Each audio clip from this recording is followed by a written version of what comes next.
अरे होला जब चैत के कटनिया ये राजा, होला जब चैत के कटनिया ये राजा, निकला गे आम के चटनिया ये राजा, निकला गे आम के चटनिया ये राजा,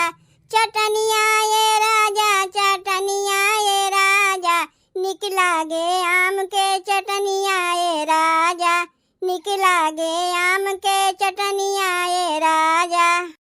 बाहेला झुरी झुरी पछुआ बयरिया, पछुआ बयरिया हो पछुआ बयरिया, ओठवा झुरा जाला ताप शरीरिया, ताप शरीरिया हो ताप शरीरिया, ढाह जुलम जब खटनिया ये राजा, ढाह जुलम जब खटनिया ये राजा, निकला गे आम के चटनिया ये राजा, निकला गे आम के चटनिया ये राजा, होला जब चैत के कटनिया ये राजा, होला जब चैत के कटनिया ये राजा, निकला गे आम के चटनिया ये राजा, निकला गे आम के चटनिया ये राजा। सतुआ और मरचा का अलग आनंद हो,